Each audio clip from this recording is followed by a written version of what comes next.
del libro de Romanos, capítulo 8, verso 28 al 29. Un versículo muy pero muy conocido que quizás ustedes se lo deben saber de memoria, pero acá vamos a entender cosas muy importantes acerca del plan de Dios. Dice, y sabemos que a los que aman a Dios, todas las cosas les ayudan a bien. Esto es, a los que conforme a su propósito, no el mío, su propósito, son llamados. Porque los que antes Él conoció, también los predestinó para que fuesen hechos conformes a la imagen de su Hijo, para que Él sea el primogénito de entre muchos hermanos. Podemos entender claramente que el Señor tiene un solo propósito, que es edificar la vida de su Hijo en nosotros. Porque nosotros somos el resultado de esa edificación, la iglesia. Si Cristo no fuera el componente elemental, no hay nada de esto, no hay nada de valor. Entonces, Él no está edificando muchas cosas o no tiene muchos planes, sino que tiene solo un propósito. Y es muy diferente a nuestros propósitos. ¿Se entiende, no? Nuestros propósitos pueden ser muy diversos, muy personales, pero es su propósito. ¿Me va siguiendo? Y ese propósito tiene que ver con conformar la vida de su Hijo en cada uno de nosotros. Y para esto, el apóstol Pablo dice que todas las cosas, ¿sí?, cooperan para bien, para este propósito. Entonces, usted en el mundo, usted veía un Dios en la cual, si pasaba algo bueno, era de Dios. Y si pasaba algo malo, decía Satanás, ¿o no? La cola de Satanás, el diablo. Le echábamos la culpa al diablo siempre por las cosas malas. Pero aquellos que hemos entendido esto, los que hemos sido llamados, ¿cuántos llamados hay acá en esta tarde? Todos hemos sido llamados a este propósito. Entonces ahora, tanto las cosas buenas como las que parecen malas, todo coopera para esta finalidad. Todo va a sumar. ¿Se va entendiendo? Todo coopera para este fin, para este propósito. Entonces, todas las cosas, ¿qué incluye? Las personas, las situaciones, las diferentes circunstancias en la vida, que son cosas que quizás pueden ser muy cotidianas, pero que van a aportar a esta finalidad, a este propósito. Cuando usted entiende este llamado, que es que Cristo sea conformado en nosotros, crezca en nosotros y podamos expresarlo a Él, usted va a poder dar gloria a Dios, va a poder estar en gratitud, no importando lo que esté pasando. Incluso, amados, las cosas que parecen más negativas a nuestros ojos son las más necesarias, porque, digamos la verdad, a todos nos gusta ver a un Cristo donde vemos la billetera llena, la cuenta de banco, ¿cierto? Todo que está saliendo espectacular. Pero en realidad nosotros no conocemos tan bien al Señor, que cuando nos pasan aquellas situaciones que son adversas, es donde más conocemos a Cristo. Entonces, quiero que me sigan esto, porque no hay otra finalidad para el Padre que no sea esta. Y quizás su pastor puede ser muy repetitivo en muchas cosas, pero es que no hay otra cosa más importante que no sea esto lo que el Padre quiere, que ver a su Hijo en nosotros. Porque Él haya contentamiento, haya placer en ver a su Hijo amado. Porque si fuera por nosotros, hermanos, nosotros, escúcheme esto, el apóstol Lucas de una vez este ejemplo. Existe carne flaite y carne cuica, pituca, pero sigue siendo carne. Entonces el falso evangelio, que nos lleva a buscar buenas costumbres, algunas habilidades, disciplinas, para mejorar ese viejo hombre, tratar de mejorar a ese Adán, pero el Señor no le interesa nada de lo que proceda de Adán. Entonces, ¿qué es lo que pasa? Nosotros muchas veces queremos entregarle al Padre las cosas malas, los pecados que nosotros detestamos. entregamos pecados relacionados a la adicción, inmoralidad sexual, lo que nosotros vemos que es negativo. Pero escúchenme esto, también el lado bueno del alma también tiene que ser entregado para su muerte. Y nosotros, el problema que tenemos es que muchas veces estamos muy enamorados de nosotros mismos. Nos creemos demasiado buenos. Entonces el Señor nos va a meter en estas 3 etapas: muerte, sepultura y resurrección. Quiero que estén muy atentos a lo que vamos a ir desarrollando, porque yo sé que el Señor va a hablar fuertemente a la vida de la iglesia en este día. ¿Qué es lo que dice el libro de Gálatas, capítulo 4, verso 19? La Escritura dice: hijitos míos, ¿por qué me vuelvo a sufrir dolores de parto hasta que Cristo sea formado o forjado en vosotros? Si nosotros relacionamos que Cristo sea forjado y los dolores de parto, nos damos cuenta de que los dolores de parto hay sufrimientos, ¿no? Si usted lo relaciona con una mujer en el trabajo de parto, ella no está en la camilla riéndose, mascando chicle, tomándose una caipiriña, disfrutando, ¿no es cierto?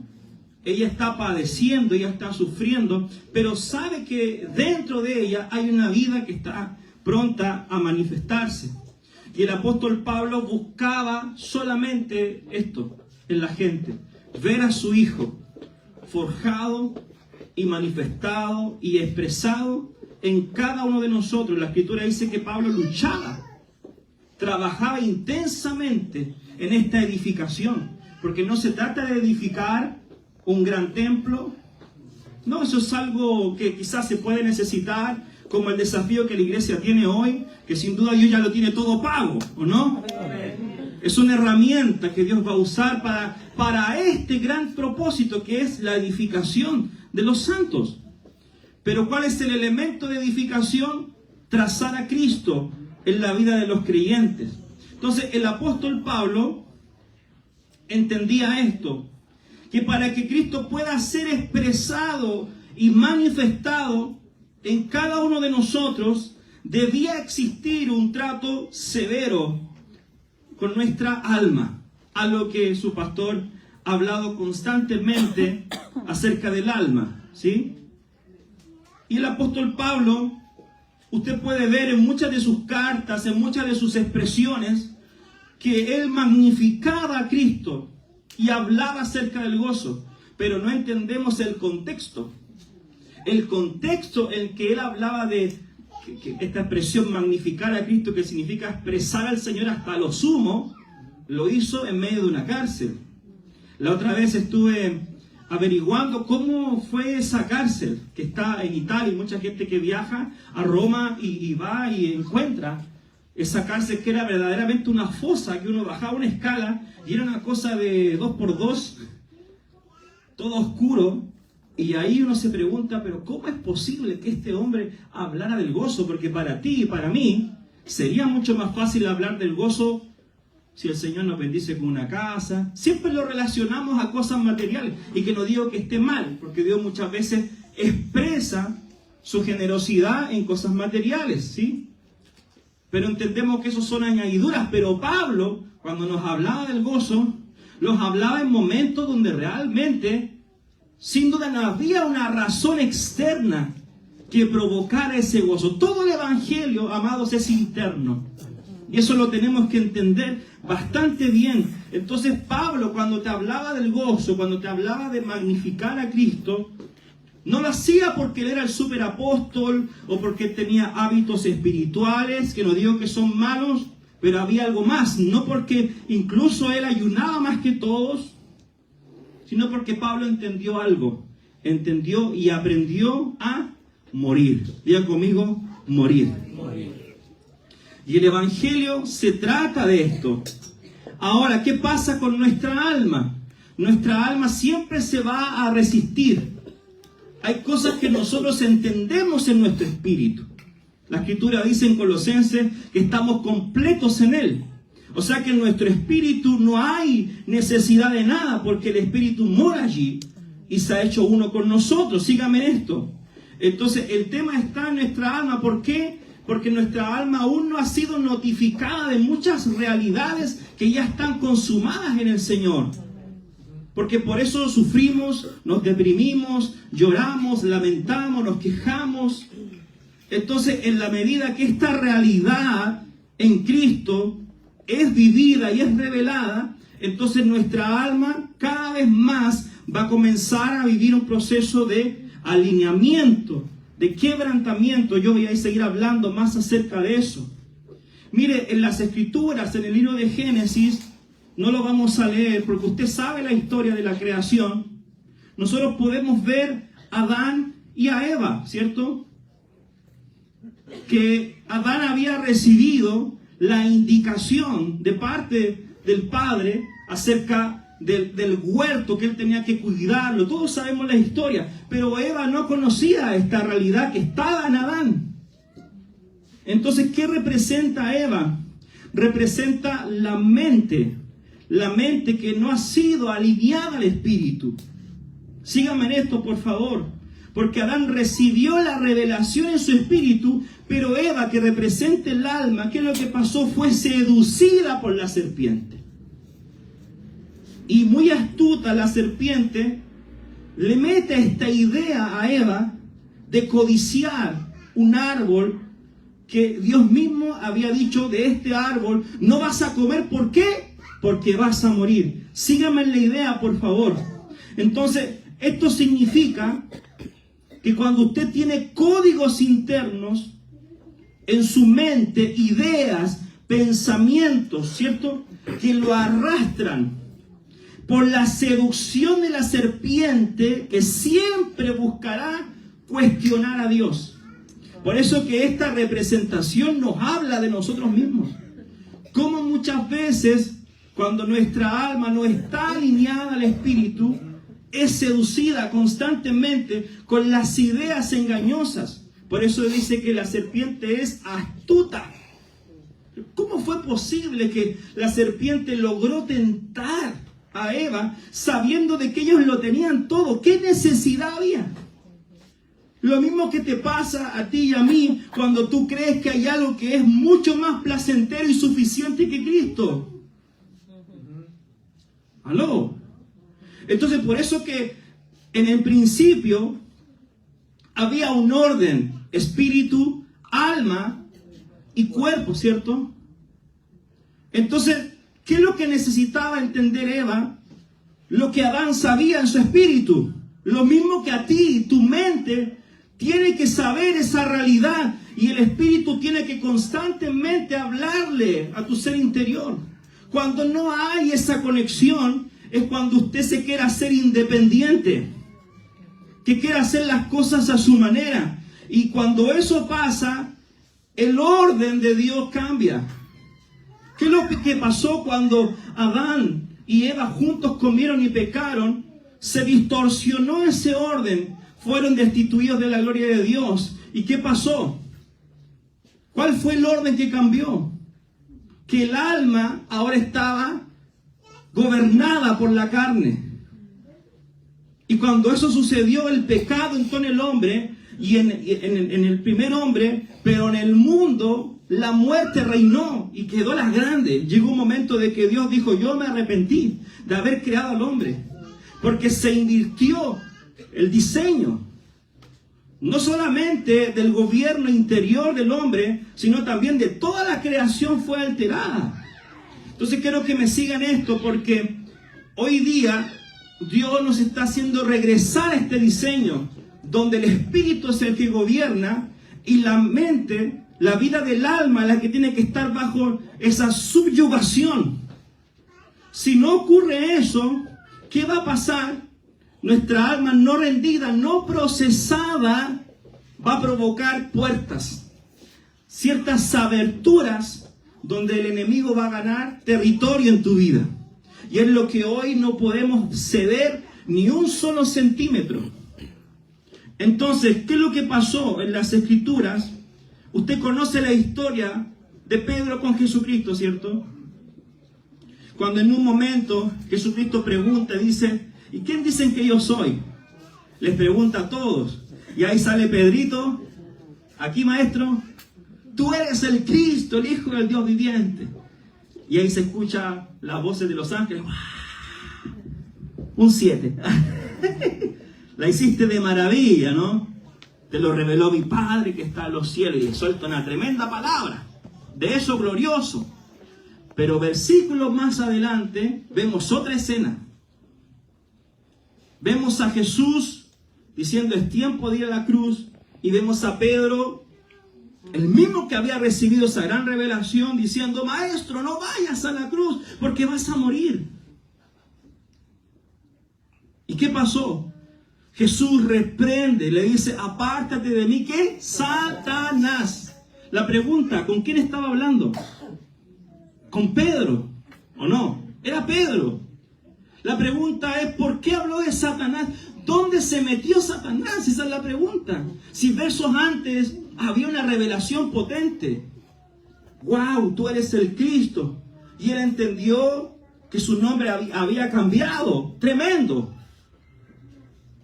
Entonces diga conmigo, cuando nuestra alma no ha sido procesada, quebrantada. ¿Pueden repetirlo? Cuando mi alma no ha sido quebrantada lo suficientemente, entonces Satanás ganará terreno por allí. ¿Y por qué insistimos tanto acerca de esto? Porque las puertas del alma, cuando no están sujetas al Señor, son peligrosas. Usted no se da cuenta lo terrible que puede llegar a ser, lo dañino que usted puede llegar a ser en el cuerpo de Cristo, cuando no hay un trato severo con nuestra carne, con esos pensamientos que a Dios no le agradan.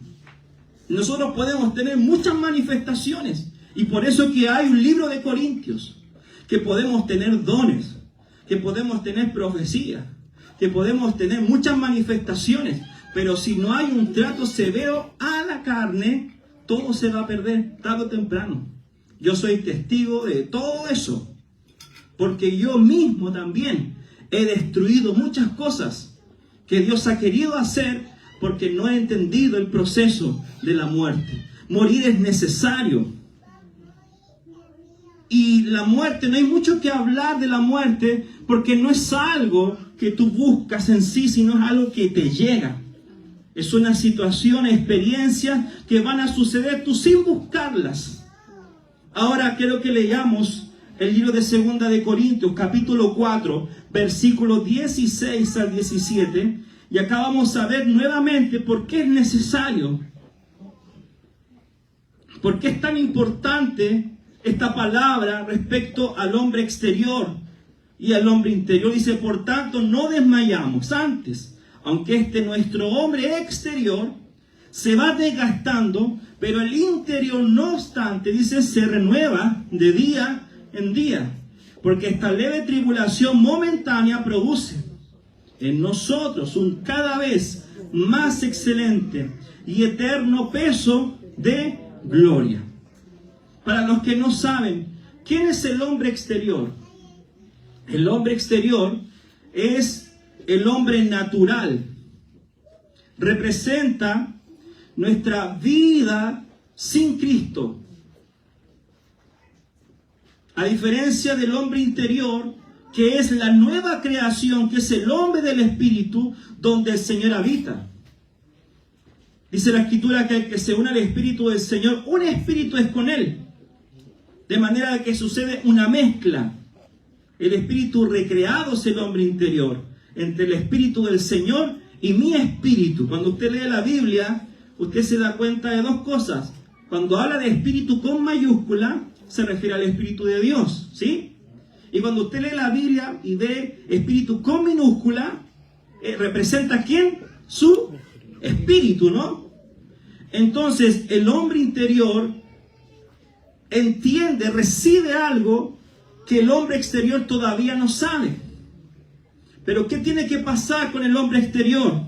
Dios tiene que provocar una separación. Lo hablábamos el día de ayer, Hebreos 4:12. Si no hay una separación entre el alma y el espíritu, si la espada no entra y no comenzamos a experimentar la muerte, entonces en primer lugar no vamos a poder discernir cuando estamos modo espíritu o modo alma. ¿Sí? Vamos a mezclar todo.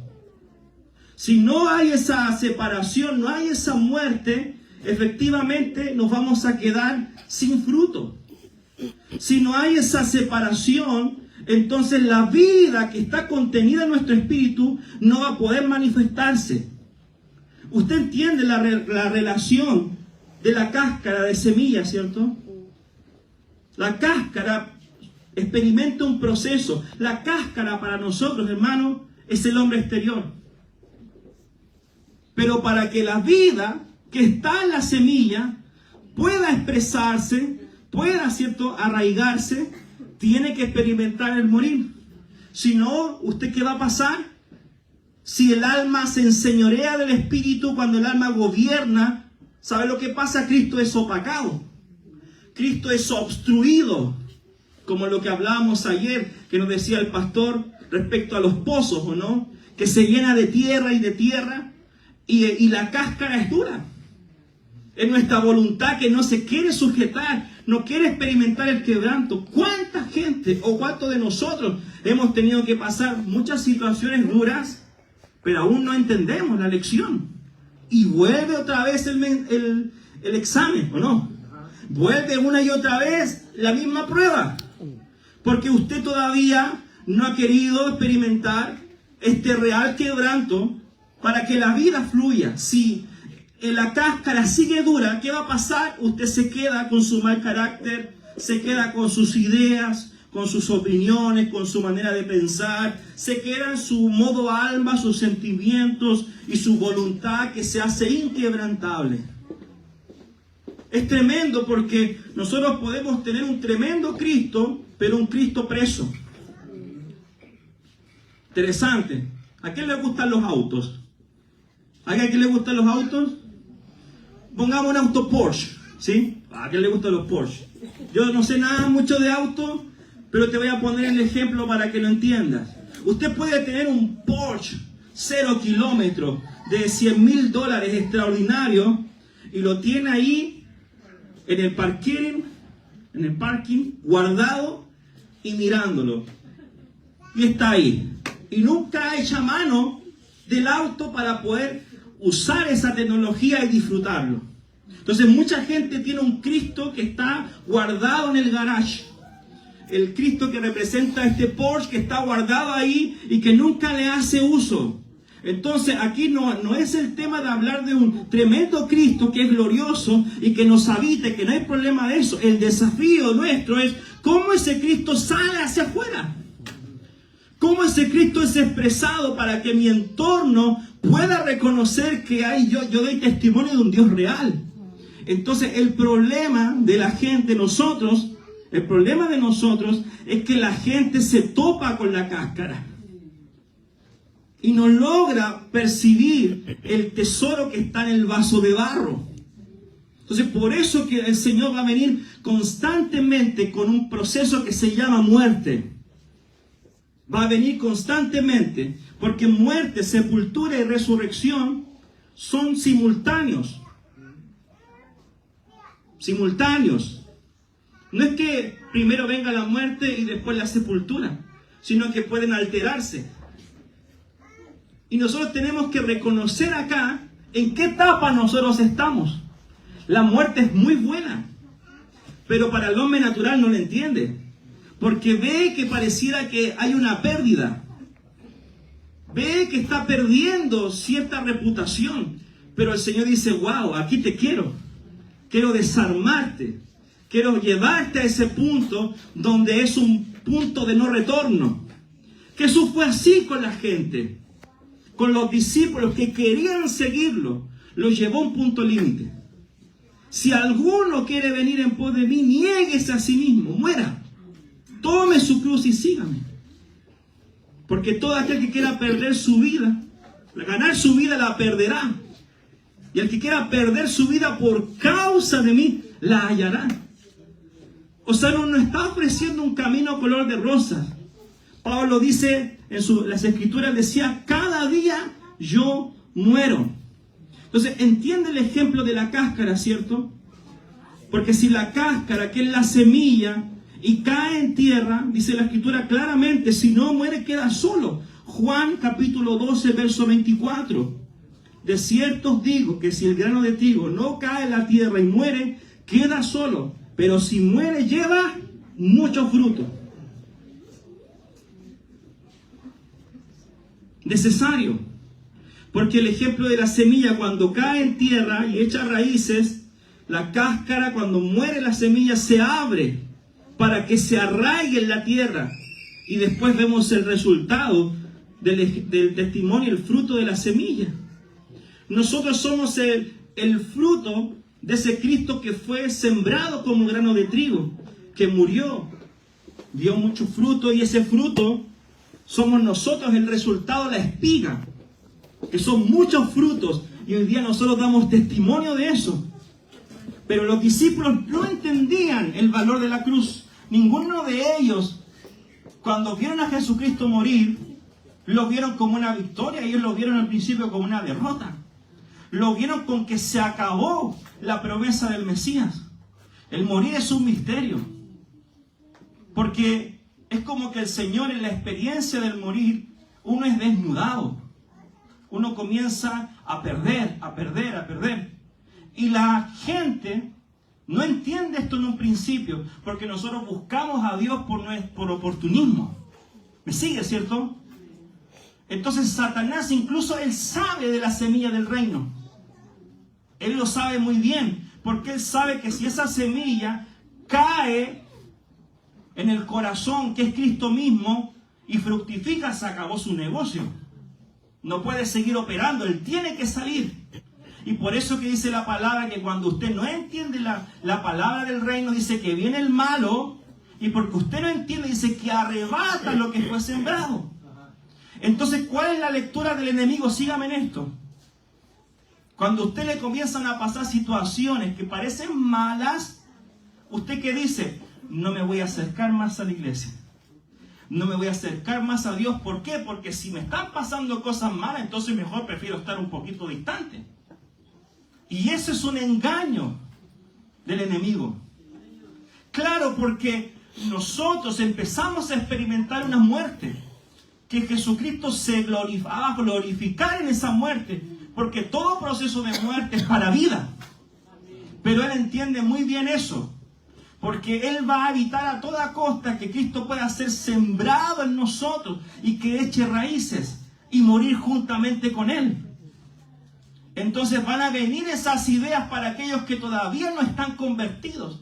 Puede existir la posibilidad que en esta noche haya gente convencida, que está acá, pero aún no ha sido convertido, transformado.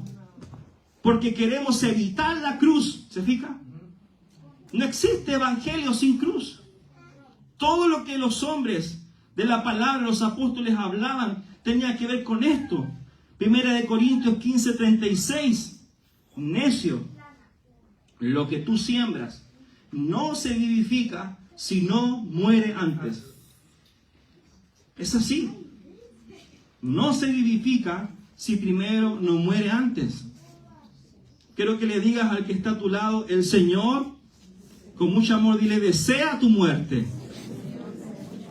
Yo sé que esto no es una palabra que te genere gozo porque tú no entiendes a Dios. Pero Él desea tu muerte. Yo sé que es un pastor me hubiese dicho otra cosa, pero sí. Porque todo lo que tú traes sin Cristo es una amenaza. Aunque parezca bueno. ¿Sí? Aunque seas carne cuica. Pero sigues siendo carne igual.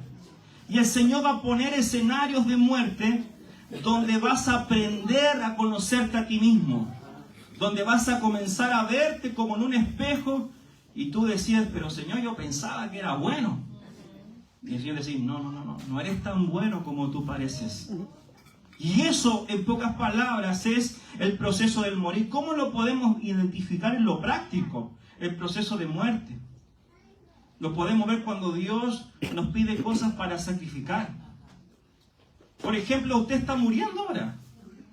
En vez de estar en su casa comiéndose un asado y viendo el final del mundial, usted ha muerto a eso por estar acá, aunque muy sencillo se vea. ¿Por qué? Porque el principio del morir es negarnos a nosotros mismos para que Él sea agradado. ¿Se fija? Dice el apóstol Pablo, él decía, nosotros llevamos en el cuerpo siempre, por todas partes, la muerte de Jesús para que la vida de Jesús se manifieste en nuestros cuerpos mortales. Era algo que ellos tenían muy claro. Ellos veían que la muerte era un escenario para la vida. Y me encanta entender esto porque ellos vivían en una dimensión celestial, porque ya había el corte. La muerte operó en ellos, la cruz operó en ellos para librarlos de ellos mismos. No solamente del pecado, no solamente incluso del mundo, sino también ese corte que los libra de ellos mismos. Y es por eso que ellos podían expresar a Cristo en los escenarios que se ven los más complejos, pero ellos veían que era la oportunidad de Dios para que Él pudiera ser manifestado. ¿A cuántos de ustedes les ha pasado que porque se sienten mal, sienten que están pasando un proceso de muerte y dicen, no, yo no me siento calificado para hablar? Y yo entendí una cosa, en todos los tratos que Dios nos ha dado, que no nos predicamos a nosotros mismos. Que yo puedo incluso quizás estar en el peor momento, pero eso no puede ser un obstáculo para darle una palabra a alguien, porque no se trata de mí, se trata de Él. Y usted, como no entiende esto, porque piensa que esto pasa por usted, porque tiene que ver que es el momento ideal, o porque se tiene que sentir bien, dice, no, entonces ahí yo me siento calificado, y no es así. La palabra, amados, no tiene que estar presa en nosotros. Por eso que vemos a Pablo, lo vuelvo a repetir, magnificando a Cristo en una cárcel, encadenado. Si fuera chileno, yo creo que estaría quejándose toda la noche, ¿o no? ¿Por qué, Señor, si yo te sirvo? Estoy acá y mírame. Pero como este hombre realmente estaba muerto, tú sabes que el muerto, ¿cómo yo darme cuenta si yo estoy muerto? Por nuestras reacciones. Tú tocas al muerto, pateas al muerto, le pegas al muerto y no hace nada. Jesucristo fue experimentado en quebranto, por eso que fue a la cruz y dice la palabra y enmudeció. Qué tremendo es experimentar la muerte porque es necesaria. Y si nosotros no morimos, la semilla va a quedarse encapsulada. La vida que está poderosa no se va a reflejar. No vamos a experimentar la verdadera transformación. Nos vamos a quedar a la mitad del camino. Si no hay una muerte verdadera, ¿usted qué va a hacer? Va a deambular. Te vas a perder en el proceso, dando vueltas como Israel en el desierto. 40 años ahí, quejándose. Eso representa el alma cuando está desubicada, que no encuentra un punto de apoyo, que deambula de allá para acá. Te quedas en una etapa donde el Señor puede hacer cosas tremendas, pero tú estás dando vueltas como un náufrago, naufragando la fe. Pero yo quiero soltar esta palabra sobre ti, que el proceso de muerte que cada uno de ustedes quizás puede estar viviendo hoy, Dios va a traer luz, claridad y de revelación. Que todo lo que está pasando es el escenario de Dios para que Él pueda ser visto, para que Él pueda ser reconocido, para que Él pueda ser magnificado en nuestros cuerpos mortales. Dan un aplauso al Señor. ¿Cuántos reciben esto? Para ganarlo y experimentar esta real muerte, tenemos que estar dispuestos a perder. Ese es el asunto. Pero es un perder para ganarlo a Él. Y el apóstol Pablo, nuevamente lo graficamos, es el gran ejemplo en el Nuevo Testamento, en el libro de Filipenses, capítulo 3, versículos 7 al 10. Nos habla Él de su experiencia, donde Él se apoyaba en un principio en sus títulos, en su conocimiento. Pablo era un políglota, hablaba 5 idiomas. ¿Cierto? Lo discipulaba un erudito en las escrituras. Gamaliel era su gran maestro y él podía jactarse de todo lo que él sabía. ¿Hasta cuándo? Hasta cuando se encontró con Cristo. Y dice acá la Escritura, pero cuántas cosas eran para mi ganancia, hoy las he estimado como pérdida por amor de Cristo. Y ciertamente aún estimo todas las cosas como pérdida por la excelencia del conocimiento de Cristo Jesús, mi Señor, por amor del cual lo he perdido todo. Y lo tengo por basura para ganar a Cristo y ser hallado en Él, no teniendo mi propia justicia, que es por la ley, sino la que es por la fe de Cristo.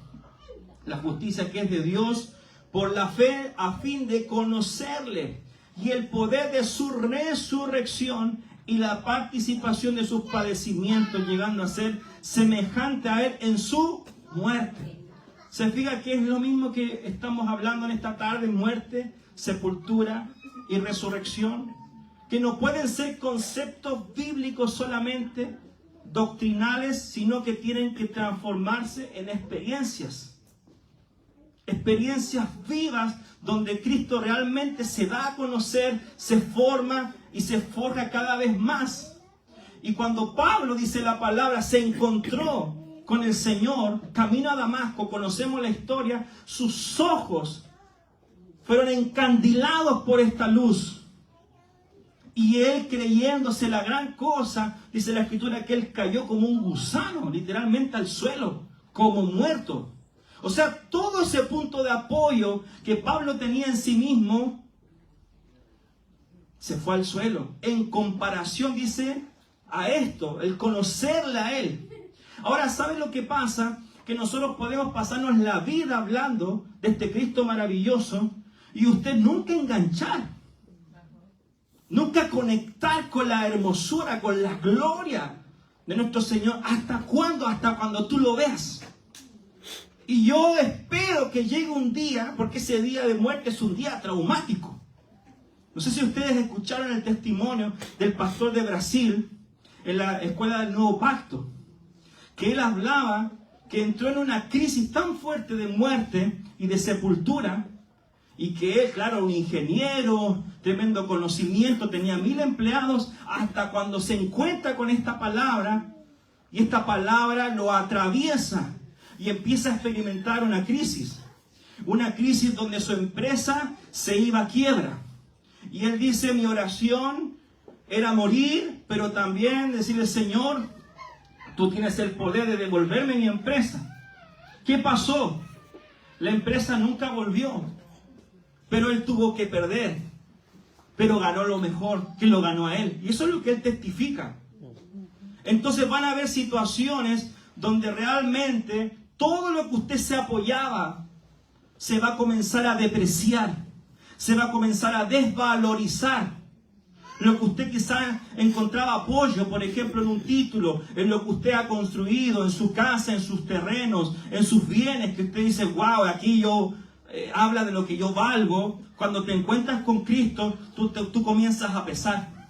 Y te das cuenta de que Cristo es incomparable. Esa experiencia en la que el apóstol Pablo tuvo y llegó a decir que todo lo que él sabía era basura. Ustedes saben que su pastor le ha enseñado que significaba basura. Estiércol, es mierda. Vulgarmente hablando, no caca, no es nada.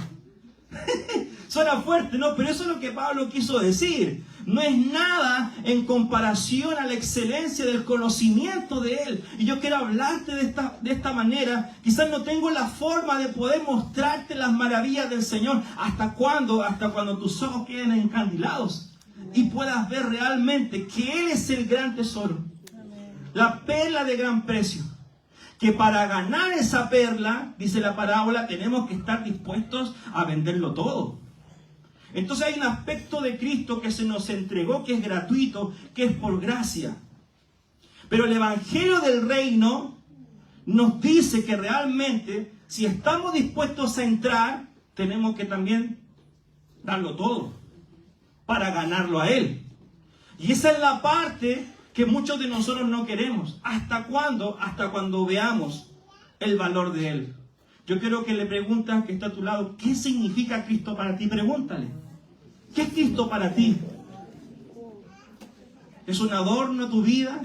¿Es alguien que tú acudes cuando tú estás mal? ¿Qué significa Cristo para ti? ¿Es algo en tu vida? ¿O es tu vida? ¿Es una parte importante o es todo? Ahí está la gran diferencia, ¿cierto? Entonces el apóstol Pablo nos habla de esto. ¿Cuántas cosas para mí, decía el apóstol, eran importantes?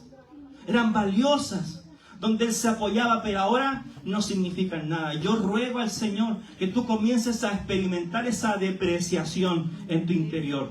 ¿Vamos a amar menos a nuestros hijos? No. Vamos a amar ciertas cosas que son buenas, las vamos a amar, pero ahora en el orden correcto. Nada puede competir contra el amor del Señor. Nada puede tomar el lugar que solamente a Él le compete. Entonces, para ir cerrando en este punto, la necesidad que todos nosotros tenemos de que la cáscara pueda ser rota y quebrantada. Los procesos de quebrantamiento son muy valiosos, porque usted puede tener doctrina, puede tener teología, puede tener dones. Y todos acá quizás anhelamos los mejores dones y eso es bueno. Pero yo he entendido una cosa, que solamente cuando hay un real quebrantamiento, entonces hay algo de valor que yo puedo dar. De lo contrario, no hay nada que yo pueda dejarte a ti, que sea útil. Los Jacob son los que hoy día Dios va a tomar. Los Jacob que quizás años han luchado con Dios. Años han estado ahí con una voluntad que no se quiere doblegar, no se quiere subyugar, pero va a llegar un momento que el Señor te va a vencer. Jacob fue vencido. Era tan terco que estuvo toda la noche peleando con Dios. Tú eres un tipo de Jacob. Yo soy un tipo de Jacob, que siempre me quiero salir con la mía. Siempre quiero yo tratar de convencer a Dios para llevarlos a mis proyectos. Siempre estoy combatiendo con su voluntad. Aunque yo pueda ser el más bueno, pero al final siempre hay un Jacob que está ahí luchando con Dios. Pero yo quiero soltar esta palabra sobre ti, porque va a llegar el día que vas a ser vencido por Él. Vas a ser vencido por su amor y no te vas a poder resistir a Él. Y cuando tú comienzas a experimentar ese tipo de muerte y ciertos quebrantamientos, te vas a dar cuenta lo necesario que son para tu vida. Aunque dice la palabra, nuestro hombre exterior se desgasta, no obstante el interior se va renovando de día en día. Mire, cuando nosotros entendemos los procesos de muerte, Dios va a usar la cruz como este instrumento para aniquilar, destruir, derribar toda obra, amados, que proceda de nuestra carne. Esto es tan importante que podamos ir experimentando la obra de la cruz, porque es una liberación tan poderosa, tan potente, que va a llegar un momento que usted ya no se va a reconocer, porque va a ser su hijo. Y esto es un proceso destructivo, pero glorioso al mismo tiempo. Amén. Es glorioso, porque realmente lo único que el Padre quiere, como leíamos en el propósito, es que su hijo pueda ser visto. No hay otra finalidad. Amén. Y en el proceso de sepultura, la sepultura, creo que leamos el libro de Romanos capítulo 6, versículo 4. ¿Cómo podemos identificar la etapa de sepultura en el aspecto práctico? Porque a eso estamos hoy hablando, ¿no? ¿Cómo lo podemos ver en nuestra experiencia con Dios? Leemos, dice, porque somos sepultados juntamente con Él para muerte por el bautismo, a fin de que como Cristo resucitó de los muertos por la gloria del Padre, así también nosotros andemos en vida nueva. La palabra sepultura sabemos que significa quitar de la vista. El morir es una experiencia que nosotros tenemos. Por ejemplo, cuando usted ve el funeral y ve el ataúd, usted sabe que esa persona está muerta, pero en su subconsciente es como que estuviera ahí. Pero cuando llega el momento de la sepultura, usted tiene que lidiar con que nunca más va a volver a aparecer. De la misma forma, el Señor lo que quiere hacer con la sepultura es que nunca más tú puedas volver a aparecer. ¿O no? Porque el yo tiene una capacidad de resurrección impresionante. Usted puede decir, Gálatas 2:20, ya no vivo yo, Cristo vive en mí. Amén. Y 20 minutos más tarde, garabatos con la pareja, en el matrimonio, a los hijos ahí, pegándole patadas, ¿o no? Enojándose con medio mundo. Entonces, esto puede ser un eslogan muy bonito, una proclamación de fe. Pero realmente no hay una sepultura porque huele mal. Es imposible que nosotros podamos negar el olor de un cadáver. Amén. Entonces, cuando nosotros vemos la sepultura, ¿cómo lo podemos interpretar en lo práctico? Yo acá anoté estas cosas. La sepultura es una extrema vulnerabilidad. Es una etapa de refinamiento total y muerte profunda. La sepultura nosotros lo podemos ver como situaciones que tú ves, que tu yo, que tu alma se siente completamente olvidada. Como que llegas a un momento de que quedas tan apartado que nadie se acuerda de ti. Sientes que ni el pastor se acuerda, ni nadie se acuerda y te sientes solo, aislado. Es un momento donde tú ves que pareciera que el Señor mismo destruyó todos tus planes. Mire, yo le voy a contar un testimonio que yo viví y que pude reconocer la sepultura. Porque eso es la palabra del día de hoy. Es saber cuándo estamos en etapas de muerte o en sepultura o momentos de glorificación. Y yo he pasado procesos de sepultura muy especiales. Y hubo uno en particular que fue tan intenso porque efectivamente yo me vi en una vulnerabilidad tremenda. Y mire, un día en Suecia, nosotros estábamos viviendo con mi esposa en un hotel y trabajábamos en ese hotel. Entonces teníamos un plan. Todo empieza así. Como el Señor, tú le dices, Señor, tengo un plan. Y le pides que te lo bendiga, ¿no? Señor, tengo un plan, mira, te presento este caso. Me están ofreciendo un trabajo para mi esposa y nos van a dar el permiso, entonces tú tienes que poner tu mano y hacer algo, ¿no? Nos tienes que ayudar. El plan se veía maravilloso. Entonces, aplicamos a un permiso laboral por mi esposa. Y en ese entonces vino la famosa pandemia. ¿Y qué pasó? Que el hotel se quedó vacío. No iba nadie. Habíamos aplicado un permiso de trabajo y el plan era que cuando viniera la respuesta de migración teníamos que salir a España, recibir la respuesta en España y regresar. Ese era el plan. Pero ¿sabe qué pasó?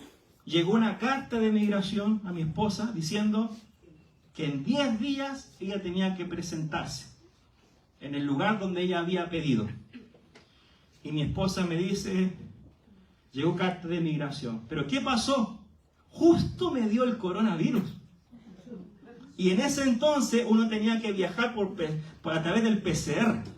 Si no, no podía salir. Y mi esposa me dice, no sé cómo lo vas a hacer tú, pero Dios tiene que sanarte. Así como con mucho amor, mucha ternura. Arréglatelas tú con el Señor, me dijo. Y en ese entonces yo viví un proceso de muerte y de sepultura. Fue terrible porque yo sentí en un momento que no me iba a sanar. Porque venían estados de que yo caía a la cama, después me sentía bien. Sentía como que había algo dentro de mí que no se quería ir, una cuestión como demoníaca. Y fue tan extremo el proceso que en un momento le dije, Señor, si tú me quieres llevar, Señor, yo no sé, pero aquí estoy. Me empecé como a entregar cuando estoy lleno. Si me quieres llevar, aquí estoy, porque no me mejoraba. Empecé a decir, Señor, parece que ya... Empecé a psicosear porque notaba que mucha gente en el mundo se estaba muriendo y dije, a lo mejor yo también aquí quedo. Y empecé a hablar con el Señor y en ese proceso de dolor yo experimenté como un delirio, estaba en la cama así medio moribundo, y de repente me veo que estoy en otro lugar, en serio, ¿verdad? No, yo sabe que no miento. Y cuando estaba ahí, vi una visión y vi como una pradera hermosa, un atardecer maravilloso, muy parecido acá en Valdivia, ojo, estaba acá, por fe, y veía algo precioso, fue como un éxtasis, y oí la voz de Dios que me decía, hijo, tú estás en el lugar donde no existe el dolor, donde no hay enfermedad.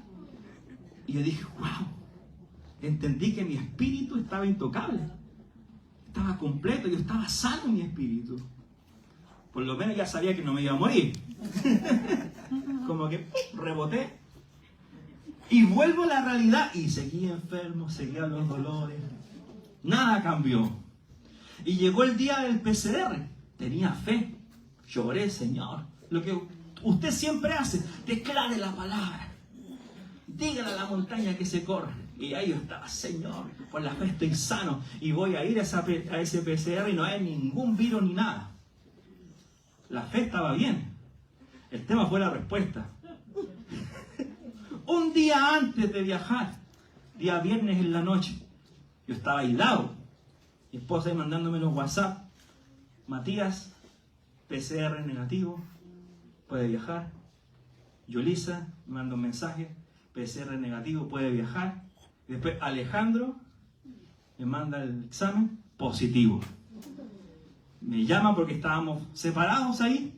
Me dice, Alejandro, tengo que decirte algo, no puedes viajar. ¿Qué vamos a hacer? Me dice. Y le digo, amor, ándate tú.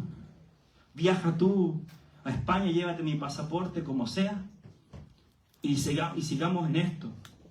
Y al otro día cuando ella vuela, o sea, se despide de mí, Matías hace así y va a correr y Yulisa lo toma y se lo lleva. No podía acercarse a mí, porque yo estaba enfermo. Y sabes qué, en ese entonces yo experimenté la sepultura. Yo vi cómo mi fe se había desbarajado porque mi fe estaba en una expectativa. Y Dios me enseñó mucho de ese proceso porque en primer lugar, le decía al pastor Gino, oí la voz de Satanás en mi carne. Esperó el momento preciso de extrema vulnerabilidad y me dijo, ese es tu Dios a quien tú sirves. Mírate, estás solo. Solo con un perro. Cuando yo oí esas palabras diciendo, ¿dónde está tu fe? Ese Dios que tú crees y te dejó solo. ¿Sabes qué? Fue tan intensa ese diálogo que me golpeó. Yo caí en una depresión en la cama, así, como un knockout, como unos 3 golpes, y yo caí knockout. Porque efectivamente esas palabras penetraron. Y decía, claro, si yo creí que Él podía hacer algo y no lo hizo. Y yo por primera vez en mi vida, y yo no tengo vergüenza en decir esto, porque quizá alguien acá se está identificando con este testimonio. Yo por primera vez en mi vida, pastor, me enojé con Dios. Me enojé con Dios. Le hice la ley del hielo al Señor. No quiero hablar contigo. Déjame solo. No puedo entenderte. Por primera vez yo me di cuenta que el Señor sentí que me había fallado. Mira cómo es la sepultura y cómo el alma no rendida comienza a trabajar. Ahora yo soy el testimonio que te está hablando, pero es una enseñanza. Porque después cuando entré en sí, porque no iba a estar toda la vida así, algún momento íbamos a hacer las paces con el Señor y empezamos a dialogar. El Señor me mete como en un espejo y me muestra mi realidad. Que estaba oculta en qué? En que yo me creía el Hijo de Dios, que lo amaba, que se fue a Suecia por amor a Él, que estaba muriendo por Él y haciendo un sacrificio por amor a la obra. Y el Señor me muestra en un espejo diciendo, esa es tu carne. Tú no me conoces. Porque yo empecé a juzgar su paternidad. Y Dios usó gente mandando mensajes, porque yo estaba cerrado en ese entonces, diciendo, no sabes cuánto el Padre te ama. En la sepultura yo no entendía ese amor. Pero el Padre efectivamente nunca me dejó. Nunca me abandonó. Él respetó el silencio que yo tuve, pero Él nunca me dejó. Y yo entendí muchas cosas en la sepultura como la soberanía de Dios. ¿Qué significa eso? Que Dios hace como Él quiere, como a Él le place. ¿Estaba en duda la fe? No. El tema es que la fe estaba mal colocada. Estaba colocada en una expectativa. Estaba colocada en un milagro, no en el Dios de milagro, que no es lo mismo. Y yo entendí eso. Dios permitió que pisara el palito. Lo provocó a propósito. Destruyó el plan. Yo fui sepultado. Fueron momentos donde si el Señor no me hubiese sacado ahí, nadie me hubiese sacado de esa condición. Nadie. Ni el pastor Gerson, que tanto me ama y que estaba ahí. Si yo seguía cerrado, yo no podía salir de ese estado hasta que el Señor vino. Me empecé a abrir, empezamos a conversar y Él me empezó a mostrar quién yo era verdaderamente en la sepultura. Esto es tremendo. Ese que se creía bueno no era tan bueno. Yo me asusté. ¿Sabe por qué me asusté? Porque yo cuestioné a mi padre. Yo me arrepentí después. Porque cuestioné su bondad. El Padre siempre es bueno, aunque no pareciera. Y me di cuenta que al final Dios siempre tiene un plan, que no son nuestros tiempos. Mi tiempo no es su tiempo, ¿cierto? Mis pensamientos, mis caminos no son los suyos y son más altos. Y yo pude darme cuenta que esa sepultura fue necesaria y yo tuve que aprender. Algo importante aprendí. Cuando yo comprendí la soberanía, cuando yo comprendí que Él hace como quiere, fue el momento clave para soltar. La sepultura muchas veces se asimila a momentos de luto. ¿Por qué es un luto? Realmente es un luto. Puede ser un luto literal de alguien que tú tuviste una expectativa que Dios hiciera algo y no lo hizo y murió.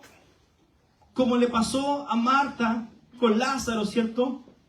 Que le dijeron al Señor, Señor, si tú no hubiese llegado a tiempo, mi hermano no hubiese muerto. Pero el Señor lo hizo a propósito, porque la gloria de Dios no es que evite la sepultura. La gloria de Dios viene para resucitarnos de entre los muertos. Y Él permitió que Lázaro muriera para Él dar el testimonio que Él es la resurrección y la vida. Fue un testimonio público de que no es que hubiese llegado tarde, sino que lo hizo a propósito para demostrar que solamente Él nos puede sacar de la cueva. Solamente Él nos puede sacar de la misma sepultura. Como dije anteriormente, que son experiencias que usted tiene que interpretar. Para darse cuenta, la sepultura es un proceso muy delicado. Es un proceso muy sensible, que no se puede entender con la mente humana. Y ahí hay mucha gente que se hace atea. Claro, porque sienten que Dios los decepcionó, aunque sabemos que Dios no falla. Pero es el ataque del enemigo, que pone esa idea, como me pasó a mí, esa tentación grave, donde yo logré cuestionar a Dios por esta idea de la expectativa. Esto es algo muy potente de entender nuestro espíritu. Y mucha gente, cuando no vive la sepultura en Cristo, efectivamente, ¿sabe lo que pasa? Nos quedamos con la herida. Y cuando nosotros volvemos, Dios nos comienza a levantar. Claro, estamos resentidos con todo el mundo, ¿o no, pastor? Resentidos con la iglesia, que no me llamaron. Resentidos con la suegra, que no es más fácil, pero igual con la suegra. Resentidos con el perro que se nos aparece en el camino. Hasta el perro ahí lo pateamos porque hasta el perro nos ayudó. Mire, imagínense usted la vida de José. Si José no hubiese entendido la cárcel. Porque en el sueño que ve las estrellas, no estaba la cárcel ahí. ¿O no? Pero el Señor lo quiso llevar a la cárcel a propósito, porque lo depuró, lo purificó, lo sepultó. Y cuando Él sale de la cárcel y Dios promete su palabra, ¿qué es lo que pasa? Vienen los hermanos. donde José era irreconocible porque estaba vestido como un gobernador. ¿Qué pasaría si José no hubiese entendido que la cárcel fue necesaria, que la sepultura fue necesaria? Agarra a sus hermanos y claramente le diría: usted aquí me vengo yo, porque estos me metieron, me dieron por muerto, me vendieron como un esclavo. Esta es mi oportunidad, ¿o no? Pero él, ¿qué hace? Derrama gracia, porque miró hacia atrás y se dio cuenta que fue necesario. Y eso es lo que yo quiero decir de parte de Dios en tu vida. Todo lo que tú has pasado, tus procesos de dolor, de no entender a Dios, va a venir tanta luz en este tiempo a tu vida a través de esta palabra, que vas a mirar atrás y vas a decir: gracias, Señor, porque solamente tú fuiste el que me sacaste de esa situación y nadie más. Pero Dios va a sanar la herida. Hay gente acá que puede estar resentida con Dios, resentida con la gente, porque no entendieron este trato de muerte y de sepultura. Pero el Señor viene a traer sanidad a tu corazón. Es el tiempo de que tú puedas soltar. Deja atrás la muerte que tú no entendiste literal. Aquí hay gente que ha experimentado procesos de luto, de gente que murió hace años y todavía lo recuerdan con dolor, no los han soltado. Todavía sigues experimentando un luto todos los días cuando lo traes a memoria. Pero el Señor te dice en esta tarde: suéltalo. Suéltalo, entrégalo en el nombre de Jesús. Cuando eso sucede, hermanos, usted descansa en la soberanía de Dios. No nos pertenece a nosotros saberlo todo y nunca lo vamos a saber. Con nuestra cabecita natural es imposible entender a Dios en todos los aspectos. Entonces ahí usted dice: Señor, aunque no sé, aunque no entiendo, tú eres rey, tú eres soberano. Tú estás sentado en tu trono. Tú sabes por qué pasan las cosas. Quizá hay gente acá que pidió por años cosas a Dios y sienten que Dios nunca le respondió. Son misterios. Misterios que no hay una respuesta incluso bíblica. A mí me ha impactado mucho el testimonio del futbolista Lucas Trejo. ¿Qué le puedes decir a él después de haber perdido a sus hijos? A la mujer que más ama, ¿le vas a decir todo lo puedo en Cristo que me fortalece? ¿Qué puede a él darle consuelo? Nada, no hay ninguna palabra natural. No puede decirle nada. La sepultura es así, eso fue la sepultura literal lo que vio Lucas. Pero ahora cuando vi ese eslogan, la frase que puso y abrió las redes sociales, daban evidencias de que realmente hay un Cristo revelado en él, porque si no nadie podría naturalmente tener esa capacidad de dar vuelta a la página y de permitir el consuelo del Señor en medio de la sepultura. Cuando tú no entiendes nada, pero te dejas consolar por el Señor y las heridas comienzan a ser curadas, es lo que el Padre quiere. Entonces en este día yo siento en mi espíritu que hay gente que no ha soltado cosas que le han causado dolor, porque mientras más quieres entenderlas, más te duelen. Y eso es lo que en esta noche yo siento en mi espíritu que tienes que soltar, que tienes que abandonar, para que tú puedas comprobar y degustar que nuestro Padre es bueno. Porque a veces estamos nosotros juzgando a Dios, como lo hizo Job. Job no entendió a Dios y perdió todo, experimentó la sepultura. Y él dice: pero Señor, yo soy bueno. ¿Por qué me quitaste todo? Había un juicio en su interior. Pero él dijo esta frase que todo cambió: yo conozco un Dios que todo lo puede, ¿cierto? Hablaba cosas que no entendía. De oída hasta había oído, pero ahora mis ojos te ven. ¿Y qué es lo que dice la palabra? El Señor le devolvió. ¿Cuántas veces, Pastor Gino? ¿Cuántas veces? Se lo multiplicó. Le restituyó mucho más de lo que él tenía. Y esa es la etapa final, la etapa de la resurrección.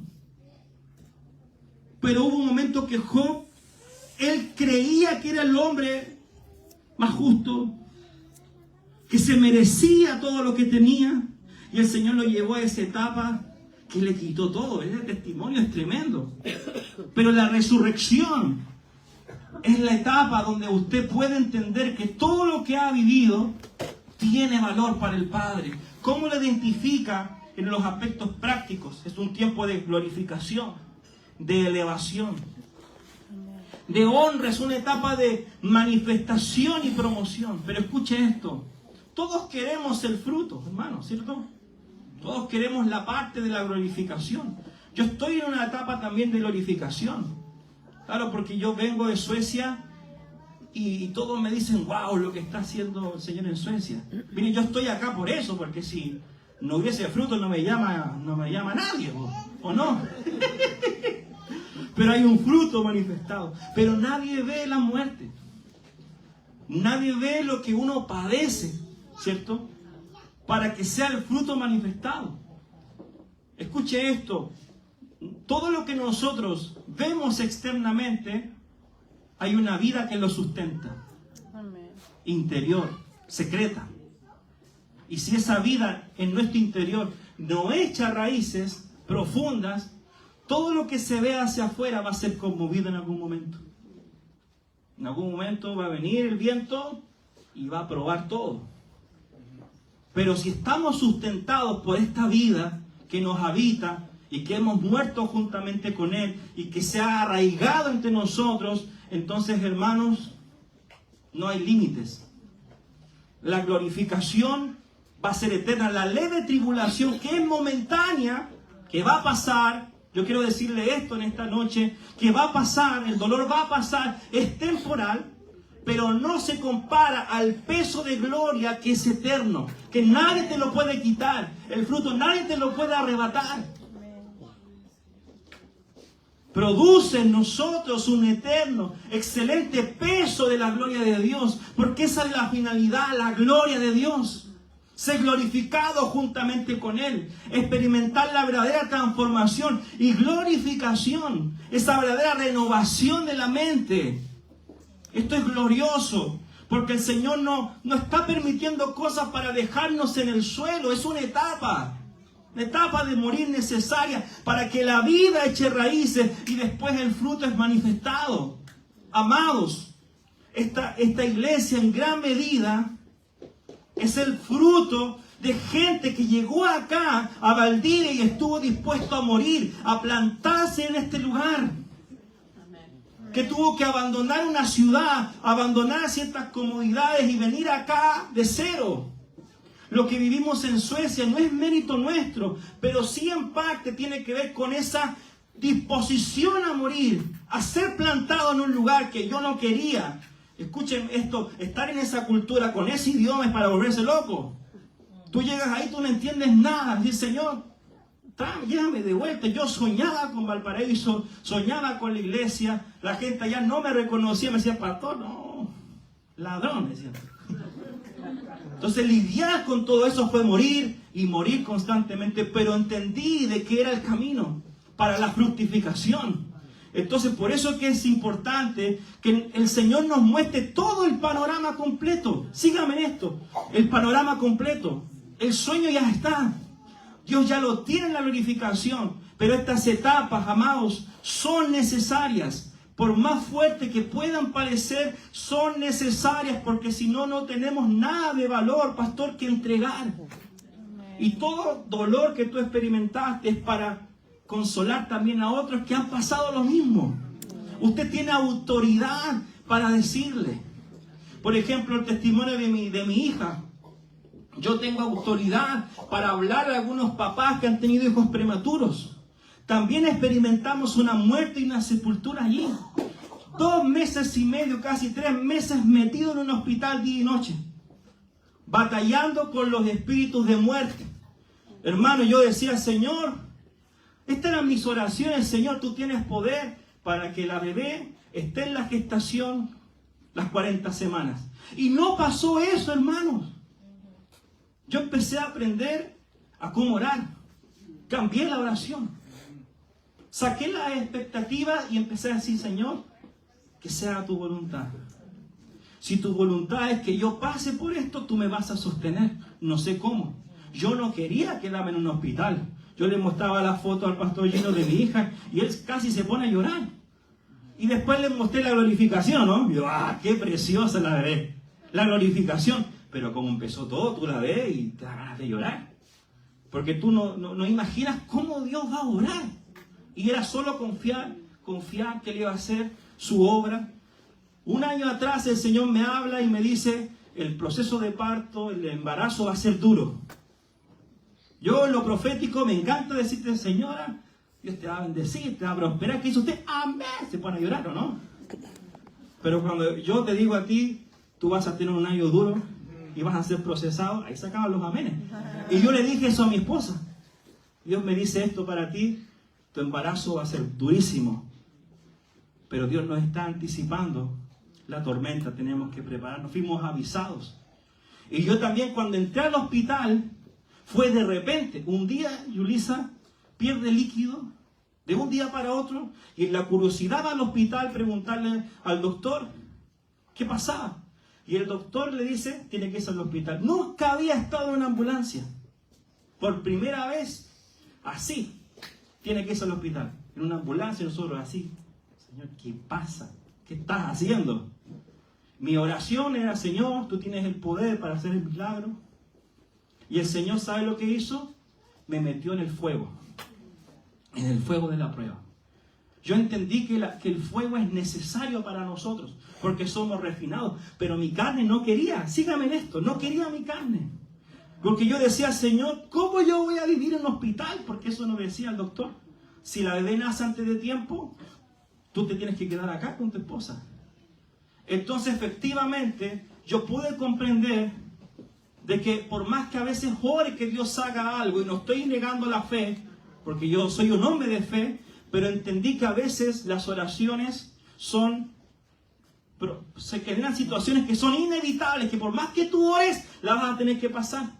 Jesucristo dijo, Señor, que pase de mí esta copa. O sea, estaba negociando la cruz, pero dijo que se haga tu voluntad. ¿Y cuál es la voluntad del Padre? La cruz, que se tomara la copa amarga. Yo estaba en ese mismo proceso. Y al final tuve que tomarme la copa amarga. Pero tuve que entender la glorificación. Porque el Señor siempre nos da una palabra que nos muestra el panorama completo. Por eso es que nunca ha habido proceso sin una palabra. Dios siempre tiene una palabra para usted que lo anticipa, para que usted se afirme en ella y se arraigue, se afirme y camine por fe. Y cuando yo recibí de parte del Señor que mi hija no iba a morir, que mi hija iba a ser un testimonio de la gloria de Dios, hermanos, se cumplió. Se cumplió a cabalidad. Pasamos los 2 meses y medio y nada le pasó. La muerte no pudo contra ella y el Señor dio victoria y cumplió su palabra. El tema es el proceso, pues. Pero cuando hay una palabra, amados, que nos sustenta y que nos hace pasar por el fuego no está en nuestra contra. No es para quemarnos, no es para quedarnos atrapados. Es para que experimentemos ese refinamiento del Espíritu Santo y podamos comprobar para que la palabra se imprima en nosotros. Y con eso usted tiene autoridad y tiene testimonio. Mire, ¿sabe lo que pasó con Camila? Que ella sin predicar, sin saber hablar, ya su testimonio empezó a trascender las naciones. Sin decir pío ni hola. El testimonio de ella es tan potente que varios casos así empezaron a llegar. Una pastora de Viña de Quilpué, que había tenido su hijo nacido la semana 33, con antecedentes médicos complicados. Yo me entero de eso y le mando las fotos de Cami, de su antes y su después, y le doy una palabra profética.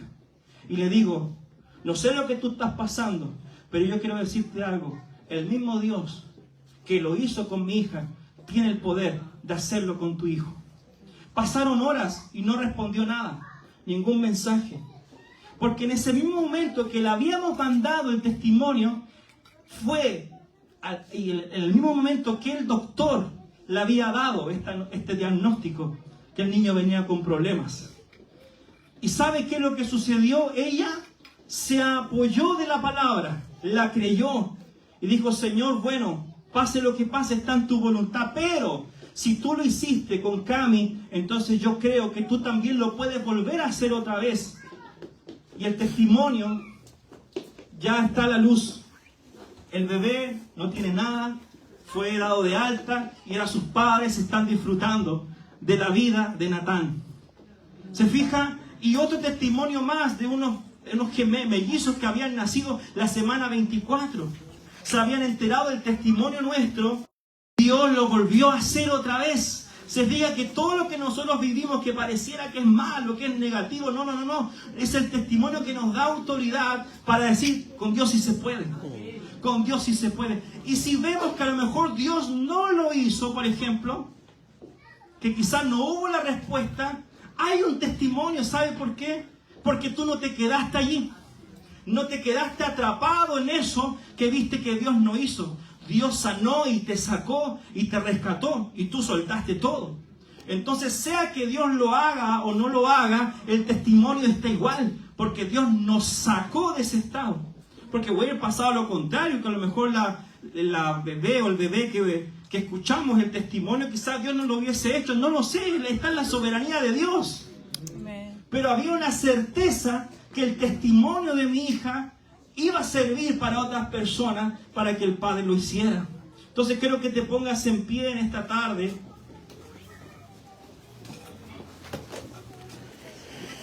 Porque la etapa de resurrección es vital. La Escritura dice en Filipenses 3 del 10 al 11, dice, a fin de conocerle y el poder de su resurrección y la participación de sus padecimientos, llegando a ser semejante a él en su muerte, si en alguna manera llegase la resurrección de entre los muertos.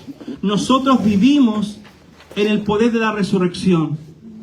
El poder de la resurrección es andar en vida nueva. Nosotros caminamos en la novedad de vida. El poder que levantó al Señor entre los muertos mora y vive en nosotros. Y va a vivificar nuestros cuerpos, nuestras vidas. Cada vez que opere la muerte y la sepultura, nosotros hablamos con el pastor en la mañana, este principio que Dios pone disparadores en nosotros. Que cuando pasamos estas situaciones, algo automáticamente se dispara. Por ejemplo, si estuviera temblando, en el que esté profetizando, hay un disparador inmediato. Usted empieza a mirar así, sin cuestionarlo. Hay una reacción, un disparador interno que lo lleva al cuidado. Algunos se meterían debajo de la silla, otros son más exagerados, se podrían gritar. Pero hay disparadores espirituales de la vida del Espíritu que tiene que ver con lo que el depósito que está en nosotros. Entonces en la operación de la resurrección es tremenda. Porque cuando vivimos en el poder de la resurrección, nada ni nadie nos puede hacer frente. No hay nada que se pueda oponer contra el plan de Dios. Es algo tremendo, y cuando operamos bajo el poder de la resurrección, amados, el fruto es inevitable. Va a llegar tarde o temprano. Lo que Dios prometió, lo que Dios dijo, se cumple. Todas las promesas en Cristo son sí y son amén. Pero escuche esto, nosotros vemos la película completa, pero vemos el trailer. Usted sabe lo que es el trailer, ¿no? Que es como el resumen de las cosas que van a pasar. Dios nos muestra el panorama completo y tenemos el trailer, el adelanto. Ya sabemos lo que va a suceder, ya sabemos cómo va a terminar todo. Por eso es que si a lo mejor tú estás pasando una etapa donde vemos que todavía no hay un cierto cumplimiento, tranquilo, el tiempo de Dios es perfecto. Y lo que el Señor ha hablado de ti, ha dicho de tu familia, ha dicho de tu casa, Dios lo va a cumplir. Quiero cerrar con este testimonio. Nosotros esperamos más de 30 años por el milagro de mi papá. Y mi padre nació en un ambiente donde él reconoció en el tiempo que lo habían adoptado y había sido un hijo que no conoció a sus verdaderos papás. Él vivió con ellos, con los padres adoptivos, sin saberlo. Y él decía, ¿por qué mis papás son tan viejitos? Y se cuestionaba hasta que llegó un día que le llegó la noticia de que sus papás no eran los verdaderos. Cuando pasó eso, él entró en una depresión profunda en su corazón. Y yo, desde que crecí, siempre lo conocí bueno para el trago. Todas las fiestecitas, Año Nuevo, Navidad, era siempre la misma cosa. Y nosotros oramos por él mucho tiempo. ¿Hasta cuándo? Hasta cuando Dios provocó un proceso. A mi hermano lo detectaron con cáncer. Un cáncer inesperado, fulminante. Y ya estábamos esperando su muerte. Pero ¿qué pasó? Mi papá, cuando ve a mi hermano en el hospital, él hace esto, Pastor Gino. Él no era convertido, pero Dios lo puso en un punto. Dice que él fue a la casa, se arrodilló y oró. Y le dijo: Señor, si tú sanas a mi hijo, si tú lo sanas, yo me entrego por completo. Dejo de pelear contigo, yo me doy por completo. ¿Y sabe lo que sucedió? Dios obró. Sanó a Fabricio, que tuvo 2 quimioterapias y el cáncer desapareció. Escuche esto. Mi papá se entregó al Señor hasta el día de hoy, lleva 6 años convertido. Nunca más tomó. Es como que el Señor puso la mano en el corazón, le sacó los vicios y no hizo ninguna terapia, nada. De un día para otro nunca más bebió una copa de cerveza, nada. Dios hizo una obra así extraordinaria. Pero escuche esto. Usted puede ver el milagro, pero el milagro no es realmente la seguridad de que Cristo se ha revelado. ¿Y sabe lo que pasó? Mi hermano, uno decía, bueno, Dios lo sanó de cáncer, ya ahora déjate de andar rebelde, porque mi hermano es súper rebelde, de muchos años, y él experimentó la sanidad y siguió igual, Pastor Gino. Y nosotros decíamos, pero ¿cómo? El que debió ser sano, debió convertirse. ¿Y sabe quién se convirtió? El que fue quebrantado. Mi papá, Dios usó ese escenario para que él se entregara a Cristo. Y desde ese día, él no ha faltado ninguna reunión, va a las casas iglesias, abrió la casa, es otro hombre.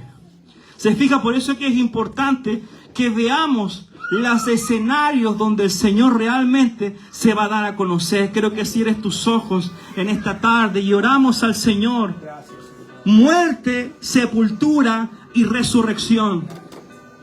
Muerte, sepultura y resurrección. Vuelvo a decirlo, todo lo que tú estás viviendo y atravesando no es para muerte, es para vida. Y si es para vida, entonces la gloria del Señor va a ser vista sobre ti. Como dice Isaías, porque tinieblas cubrirán la tierra, la oscuridad las naciones, pero va sobre ti, iglesia. Amanecerá Jehová y sobre ti va a ser vista la gloria del Señor. Todos los procesos que Valdivia ha vivido solamente son el escenario propicio para una temporada de fructificación, de glorificación, de elevación, de promoción, donde el Señor va a levantar esta casa, y de los lomos de los pastores van a nacer nuevos pastores y nuevas generaciones. Yo vuelvo a soltar esa palabra sobre los pastores de esta casa de Visión Mundial para la Familia, donde van a dar a luz nuevos ministros, nuevos pastores, porque esta casa no se va a quedar como está, porque la gloria que va a venir, la que vamos a ver, va a ser mucho mayor. No tiene que ver con palabras, tiene que ver con etapas, porque la palabra dice que la vida de los justos es como la luz de la aurora, que va de aumento en aumento hasta que el día es perfecto. Que alguien atrape esta palabra, porque lo que tú estás viviendo solo es temporal. Solo es temporal. La noche no es eterna, la noche va a pasar. Y como dice Cantares, que ha pasado el invierno, la lluvia ya se fue, las tinieblas ya se están marchando, y ahora en mi alma hay una nueva canción, y el cántico de la tórtola está comenzando a ser escuchado. El cántico del Espíritu Santo está siendo oído en tu corazón y en tu espíritu. Oh sí, Señor, proclamamos tiempo de fructificación, que Cristo va a ser visto en nosotros, que Cristo va a estar aumentando y creciendo cada vez más, cada vez más. Oh, gracias, Padre. Quiero que abraces al que está a tu lado por un minuto más. Abraza al que está a tu lado. Si hay una palabra de parte del Señor que quieras soltar, tienes libertad de poder soltar una palabra de parte del Señor. Oh, sí, Padre de la gloria. Oh, sí, Señor. Sí, Señor. Gracias, papá. Ministra, Espíritu Santo, en esta tarde. Ministra cada corazón, oh Dios. Hay una palabra de vida que está fluyendo aquí en este lugar. Una palabra que te va a sostener y te está sosteniendo. Y Dios trae memoria. Él trae memoria lo que Él te ha hablado. Lo que Él ha dicho se cumplirá. Como lo vimos en mi padre, pasaron más de 30 años. Pero en el tiempo de Dios se cumplió lo que tanto creímos, lo que Él nos habló. Que toda nuestra casa servirá y conocerá al Señor. Oh, gloria a tu nombre. Dios lo hace, Dios lo hace. Declaro milagros que se sueltan, milagros creativos en el nombre de Jesús. Milagros creativos se sueltan. Puertas que estaban cerradas, cerrojos de hierro que estaban cerrados. Dios los abre, Dios los destraba. Será vista sobre ti su gloria. Amanecerá sobre ti la gloria del Señor. Nuestro Dios es bueno. Todo el tiempo Él es bueno. Aunque pareciera que las cosas son malas, pero todo está cooperando, todo está sumando, todo. Todo es una buena noticia lo que estás viviendo, pero vas a salir si estás en el dolor. Eres sano en el nombre de Jesús. Toda herida se cierra en tu vida. Toda herida se cierra en tu vida. Si alguien acá está enojado con el Señor, yo espero que esta palabra te haya traído claridad y puedas reconciliarte con tu Padre en esta noche. Oh, gloria. Sí, Señor, hay una canción de Jaime Murrell que podamos cantar. Si no está en la playlist, la podemos cantar a capela sin ningún problema. Aquí estoy. Esta es una noche de disponernos a morir, una disposición a entregarnos de todo corazón y dejar de luchar con el Señor. Sí, Padre, puedes cantarlo conmigo. Aquí estoy, te ofrezco todo lo que soy. Aquí estoy, un sacrificio quiero ser.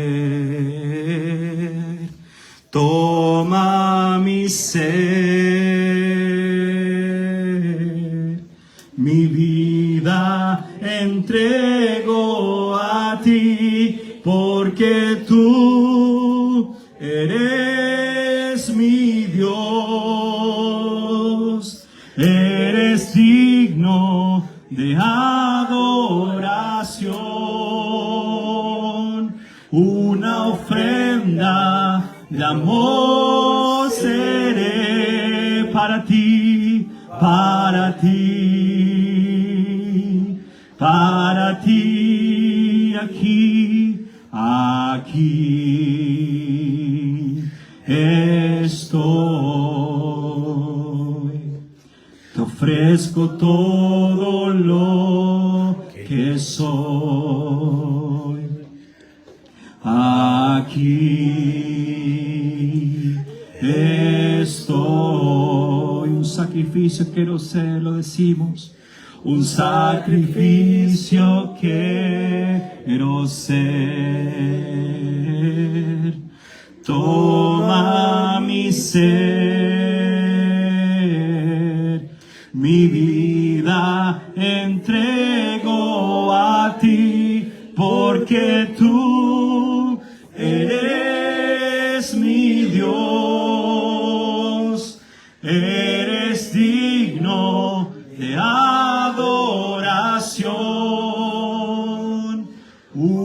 ofrenda de amor seré para ti, para ti, para ti, porque tú eres mi Dios, eres digno de adoración. Una ofrenda de amor seré para ti, para ti, para ti, para ti, para ti, para ti. Somos una ofrenda. Somos una ofrenda. Que todo lo que hoy es entregado en muerte, en sacrificio vivo, tú lo recibas en esta noche como un olor fragante, Señor. Que haya placer, que haya contentamiento, Señor, en tu persona. Gracias.